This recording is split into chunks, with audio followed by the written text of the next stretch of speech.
From a haunted forest in New Jersey to nightmarish asylums to a garden where pirates were once hanged and left to rot in the sun for days, it goes without saying that America is rife with a wide variety of ghostly activity. The Old Montana Prison in Deer Lodge, Montana, was the state prison from 1870 until 1979. Inmate conditions were terrible, and there were a number of horrifying incidents. The saying is that when they walked through Tower 7, they lost their souls.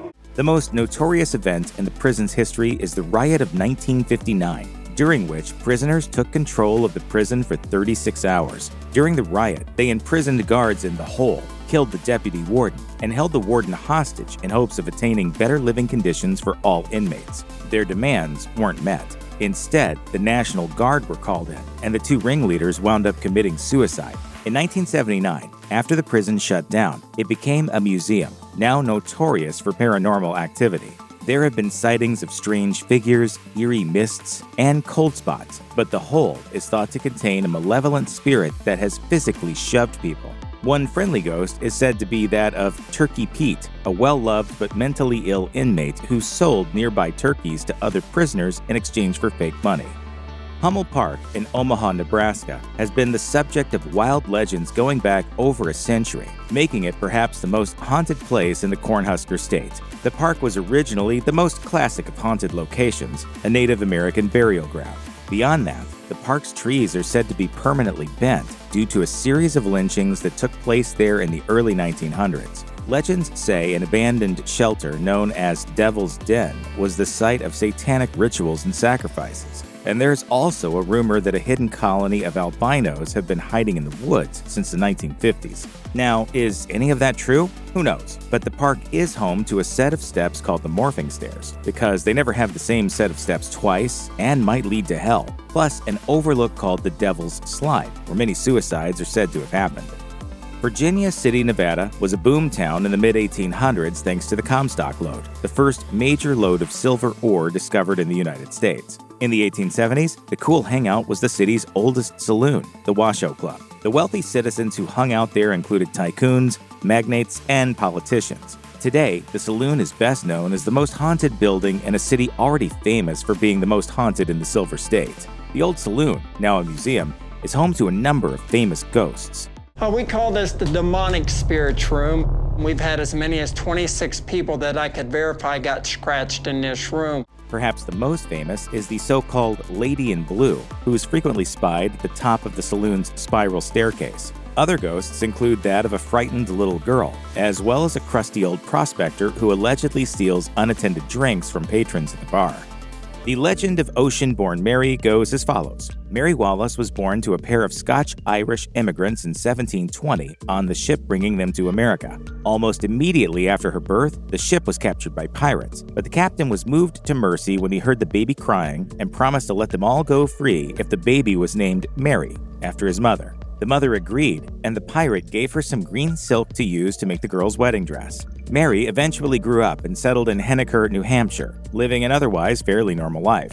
After her death, however, a new tenant at the home that would come to be known as the Ocean-born Mary House began to tell everyone Mary's ghost could often be seen rocking in her rocking chair. He further claimed that Mary had reunited with the pirate captain in her widowhood, and his treasure was buried in the orchard. Don't let the fact that Mary never actually lived in this house stop you from enjoying the legends. New Jersey is home to a large region said to be packed to the gills with ghosts, monsters, and devils, the 1.1 million-acre region of preserved woodlands known as the Pine Barrens. The most famous entity of the Pinelands is the Jersey Devil, who, according to legend, is the offspring of a human woman who cursed her 13th child to become the devil, turning him into a creature with a goat's head, bat wings, and a pointed tail. But that's not the only spooky creature said to lurk in the Pine Barrens. Where you going? Don't go out there. The ghost of a black doctor who was lynched is said to roam the forest helping people who get lost among the pines. A ghostly white stag is likewise said to warn travelers of danger. The numerous ghost towns within the Barrens are also said to be full of the restless dead, including the spirits of dead workers from the old mills and factories that used to operate there. The KiMo Theater in Albuquerque, New Mexico was built in 1927 by entrepreneur Oreste Buchecki in Pueblo Deco, a style that combines Native American sensibilities with Art Deco. Back in the day, the KiMo hosted vaudeville acts, silent movies, and other performances. And today, the theater is still a local institution listed on the Register of Historic Places, and one of the most haunted places in the land of enchantment. The KiMo's most famous haunt is Bobby, said to be the ghost of a young boy who died in 1951 when the theater's boiler exploded in the basement. Set him with such thrust against this wall, cracked open his skull, and he was found at the bottom of these stairs. Bobby's a mischievous ghost, playing pranks and tricks on the theater staff and guests alike. He's generally seen on the staircase wearing a striped t-shirt and jeans. Staff try to appease the young spirit by hanging donuts and other treats on the pipes backstage, and Bobby causes trouble when these are removed. Other ghosts include a woman in a bonnet who's often seen strolling the halls. The infamous Rolling Hills Asylum in East Bethany, New York, was originally known as the Genesee County Poor Farm, designed to be a shelter for not only the poor, but also widows, orphans, the mentally and physically disabled, and in some cases, criminals. The Poor Farm operated from 1827 to 1974, and during that time, more than 1,700 people are said to have died there. The sick, the insane, and the poor once walked these hallways. Many of them drew their last breath on these grounds. The location is now one of the most haunted places in America. Famous ghosts at what is now known as Rolling Hills include Roy, the gentle spirit of a man with gigantism who was abandoned by his family due to his physical deformity. His large shadow is commonly seen roving the hallways. The malevolent ghost of a cruel nurse named Emmy, alleged to have performed satanic rituals on inmates at the farm, can be heard cackling in the infirmary. Ghosts are often sighted in the psych ward, the solitary confinement cells, the morgue, and the mysterious shadow hallway. One of the oldest and most famous examples of unexplained paranormal activity in the Tar Heel State is the Brown Mountain Lights, a series of ghost lights that have been reported on or near Brown Mountain in the Pisgah National Forest for over a century. Would I say that they're real? I wouldn't say they're not real. The lights are said to appear in a number of different colors, including red, white, yellow, blue, and orange. They look like anything from small candle lights to large fireballs, hovering over the ground before shooting up into the sky. A number of explanations have been proposed for the lights, including aliens, nitrous vapors, train lights, and the ghosts of Native American maidens searching for the souls of men who died in battle. Whatever the source of the lights, they're one of the spookiest phenomena North Carolina has to offer. The Totten Trail Historic Inn in Fort Totten, North Dakota, is said to be full of ghosts. The inn was built between 1867 and 1873 and originally served as living quarters for military officers, but spent most of its history as a boarding school for Native American children. According to legend, many of them died there. The thought was to kill the Indian and save the man. Their language was to be unspoken. For many years, visitors to the inn have reported strange happenings, including objects moving on their own, mysterious darting shadows, doors opening and closing, a feeling of being watched, and even sightings of full-on apparitions. Besides the ghosts of the school children, the inn is believed to be haunted by a man and woman who died at the inn just before its modern renovation. The Ridges in Athens, Ohio, is a building complex owned by Ohio University and used as classrooms and offices, but the development was originally known as the Athens Lunatic Asylum. It's said to be one of the most haunted locations in the Buckeye State. Built in 1867, the elaborate Victorian facility housed 572 patients, almost double the intended population. The asylum was known for performing lobotomies, electroshock therapy, and other treatments considered archaic and inhumane today. Ghosts haunting the former asylum include that of Margaret Schilling, who can be seen peering out of windows and trying to escape the hospital grounds. The stain of Margaret's body remains on the floor of the building and returns when it is cleaned. Other spirits include former patients seen wandering the halls, the squeaking wheels of gurneys, unexplained lights, and the screams of patients resounding through the hallways. The basement is said to be populated by the ghosts of patients who were shackled there and forgotten, and the facility's large cemetery is rumored to be a gathering place for witches. Guthrie, Oklahoma has a reputation as the most haunted city in the state, and perhaps the city's most spook-filled building is the historic Stone Lion Inn. The building was originally built in 1907 as the Houghton family home. At the time, the 4-floor, 8,000-square-foot mansion was the most expensive home in town. By the 1920s, it was a funeral home, and in the 1980s, it became a bed and breakfast. Apparently, some of its past tenants loved the house so much that they never left, even after death. The ghosts of the inn are thought to include Irene Houghton, who died of whooping cough in the house and still roams the halls, moving objects, especially toys, around at whim. The Houghton father has often been seen smoking a pipe in the halls, and guests report the sounds of ghost children romping through the building, jumping on beds, rolling balls across the floors, and even tucking them into bed at night. The ruined building in Portland, Oregon, now known as the Witch's Castle, was originally the property of a man named Danford Balk, who hired a man named Mortimer Stump to help him clear the area. When Stump fell in love and eloped with Balk's daughter, Balk shot Stump in the face. He was arrested and executed for murder in 1859.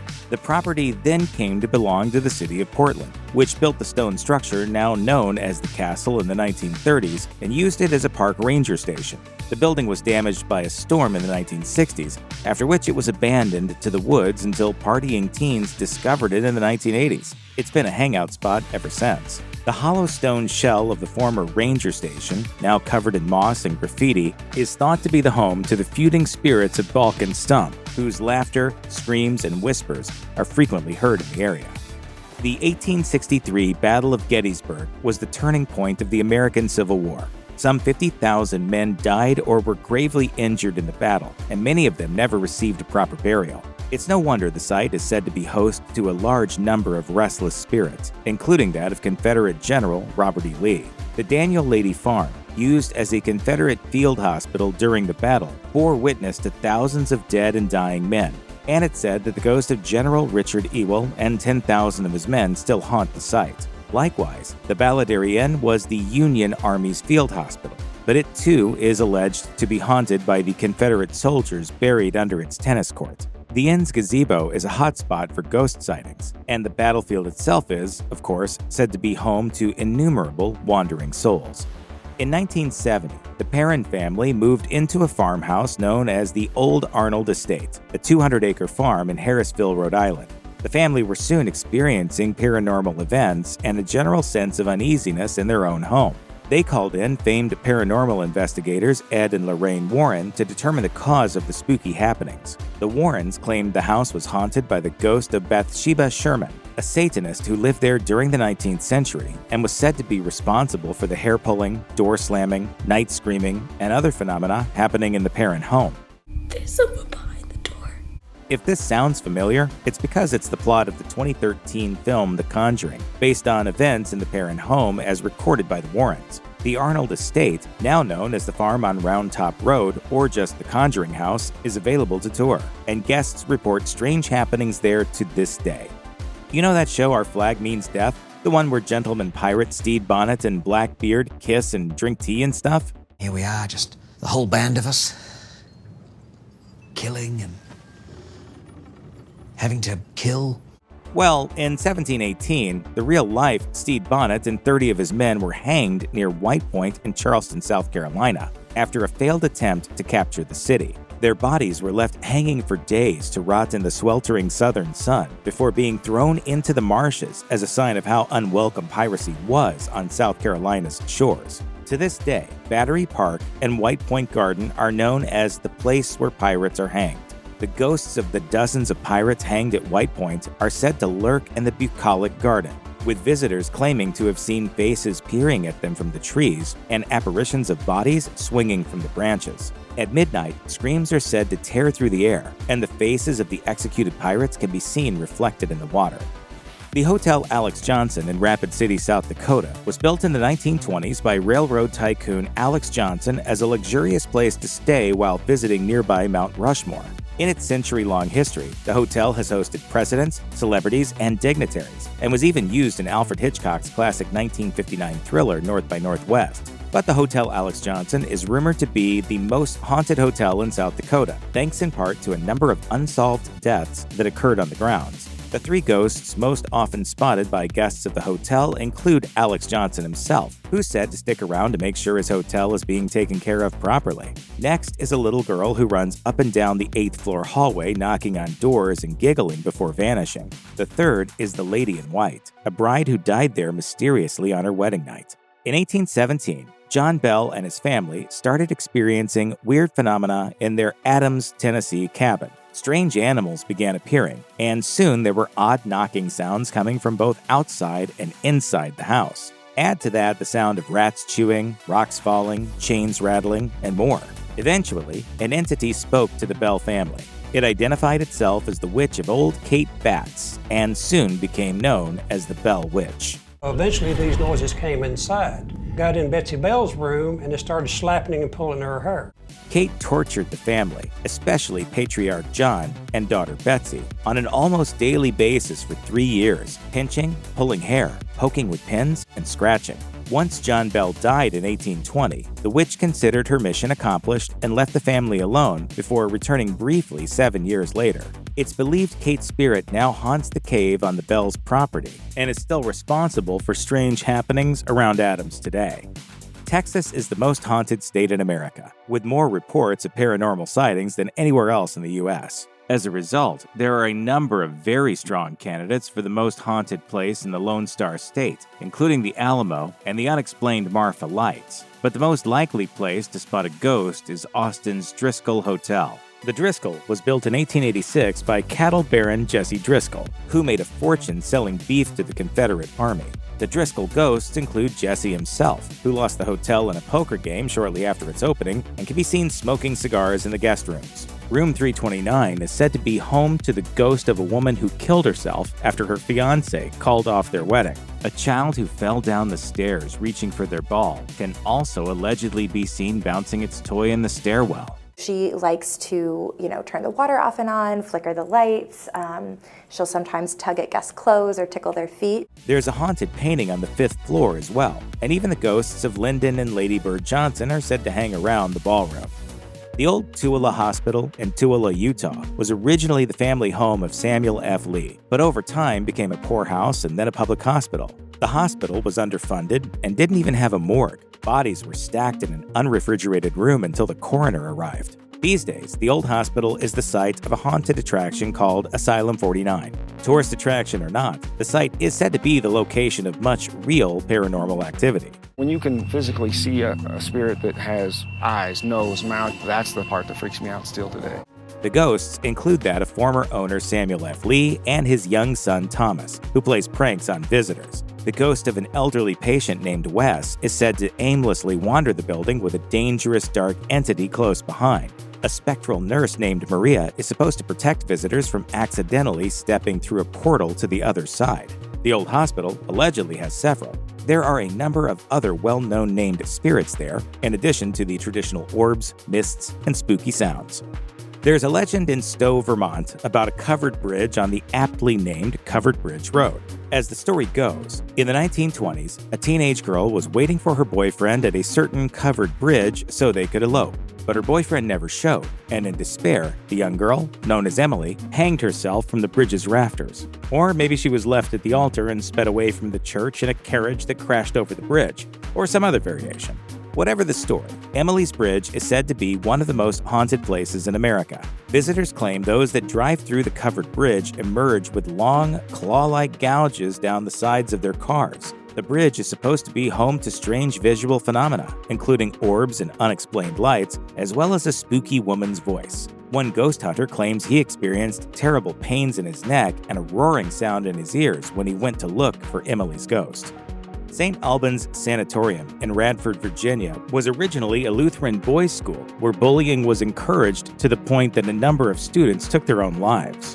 In 1916, the building was converted into a psychiatric hospital designed to provide a more humane environment for patients than other such facilities across the U.S. at the time, boasting a bowling alley, a roof garden, and even a small farm on the grounds. Nevertheless, the sanatorium performed cruel and experimental treatments on patients, including electroconvulsive therapy and lobotomies. St. Albans was also tragically understaffed and overcrowded. The facility closed in the 1990s, but the negative energy of the hospital seems to have left its mark. Oh no, I don't like this. Today, the old building is open for tours, in which visitors claim to have seen full-body apparitions, shadowy figures, and mysterious floating objects. Others have heard voices and even been touched by unseen entities. Kells Irish Restaurant and Pub in Seattle, Washington, has been in the basement of the Butterworth Building near Pike Place Market since 2009. The Butterworth Building was originally the city's first permanent mortuary. For decades, almost everybody who died in Seattle passed through these walls. The business end of death took place in these offices. In the early 1900s, the Butterworths did a booming business burying victims of mining accidents, plague, violence, and, according to legend, the malpractice of serial killer Dr. Linda Hazard, who used a form of starvation to treat most illnesses. Ghosts are said to be attracted to the fun, youthful energy of the pub today. These include a little girl in a red dress thought to have died in the 1918 flu pandemic who plays pranks on patrons and makes toys for children. Another ghost, known as Charlie, is said to appear in the bar's mirrors before vanishing. Glasses are known to slide off the bar unprompted, and mirrors shatter for no apparent reason. But unlike many other places on this list, the ghosts of Kells seem primarily interested in soaking up good vibes. The Lake Shawnee Amusement Park in Princeton, West Virginia, opened in 1926 as a place for local coal mining families to swim, picnic, and ride the Ferris wheel and swings. But by the 1950s, children began dying there. A girl was hit by a delivery truck while riding the swings, and a boy drowned after getting stuck in the pool's drain. The park closed in 1966, then reopened in the 1980s before closing permanently a few years later. After the park closed, the owners discovered artifacts from the local Shawnee tribe buried on the property and a mass grave. So we could be standing on more unmarked graves. I'm sure we are. As we know, native burial grounds mean hauntings. The girl who died on the swings is said to still sit on the abandoned ride, and the drowned boy has been spotted roaming various areas of the park. Visitors have also reported finding previously unseen shapes and figures in their pictures from the park. Summerwind Mansion, near Land O'Lakes, Wisconsin, has had a haunted history from the very beginning. The large estate was originally known as the Lamont Mansion, converted from a fishing lodge to a private home by U.S. Commerce Secretary Robert Patterson Lamont in 1918. Even then, Lamont's staff claimed to see a spectral woman walking outside, and Lamont himself fired his gun at a figure later believed to have been a ghost. Subsequent owners reported seeing apparitions, with at least one family leaving the house because they felt unsafe. The house burned down in 1988, but that hasn't diminished its reputation as one of the most haunted places in America. Ghosts of Summerwind include the ghost Lamont shot at in the basement, a mysterious skull found in the wall, a woman in a white dress, and rooms that inexplicably changed sizes as workers tried to renovate them. One owner even felt a supernatural compulsion to play the organ every night until he was exhausted. The Wyoming Frontier Prison in Rawlins, Wyoming, also known as the Old Pen, operated as a penitentiary from 1901 until 1981. The Old Pen consisted of 104 cells that housed about 13,500 people over its 80-year history, including 11 women. As you might guess, the prison suffered from overcrowding, as well as a lack of electricity, running water, and heat. The facility was known for brutal punishments, including a dungeon, a punishment pole to which men were tied and whipped, and various forms of capital punishment, including hanging and the gas chamber. That energy, those murders, those suicides created a cobweb, a nest of residual dark energy. Visitors to the prison have reported all manner of ghostly activity. Strange voices resound in empty cells, dark figures appear and vanish, and an oppressive atmosphere lingers over the whole place. Hotspots for activity seem to be the showers, the chapel, the women's facility, the solitary confinement cells, and the gas chamber.